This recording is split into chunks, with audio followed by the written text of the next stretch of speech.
La salle Monekoso des cliniques universitaires de Kinshasa a refoulé du monde.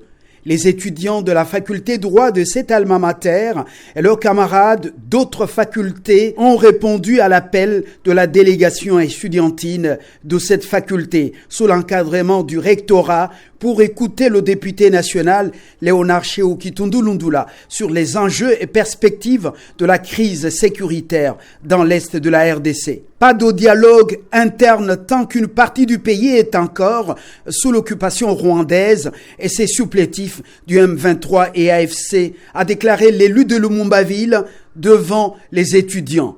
Même s'il y a des problèmes à l'interne, occupons-nous d'abord de la cessation de l'agression. Une fois que les troupes étrangères ont quitté notre pays, alors en ce moment-là, on pourra dialoguer sereinement pour régler nos comptes sur le plan interne. Autre point abordé au cours de cet échange, le partenariat stratégique RDC, États-Unis d'Amérique. Loin de relever d'un prétendu bradage des ressources, l'initiative procède d'une diplomatie entrepreneuriale et constitue un gage sécuritaire, a déclaré le député national élu de Lumumba-Ville. Le partenariat stratégique en question n'est pas encore conclu. C'est l'initiative du président de la République à l'adresse des États-Unis d'Amérique qui sont d'abord la première puissance économique du monde, mais aussi la première puissance diplomatique et militaire. Première chose, c'est un membre permanent du Conseil de sécurité des Nations Unies. Et en plus, puisque la République démocratique du Congo a besoin d'améliorer les conditions de vie de nos populations, ces conditions de vie ne seront pas améliorées par le gouvernement, mais par le secteur privé.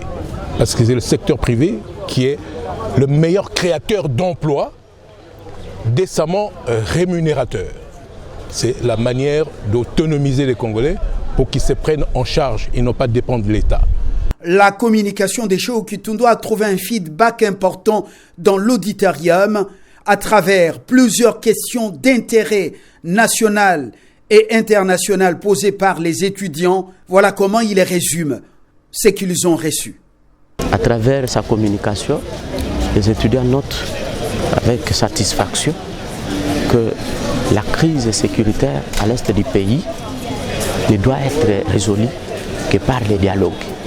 Et donc, les acteurs politiques sont censés se réunir pour dialoguer, discuter et trouver solution à ces fléaux qui rongent la République démocratique du Congo. Cette conférence débat s'inscrit dans le cadre de l'élan de solidarité avec les Congolais qui sont dans la partie est du pays et la faculté de droit compte aller plus loin avec d'autres choix.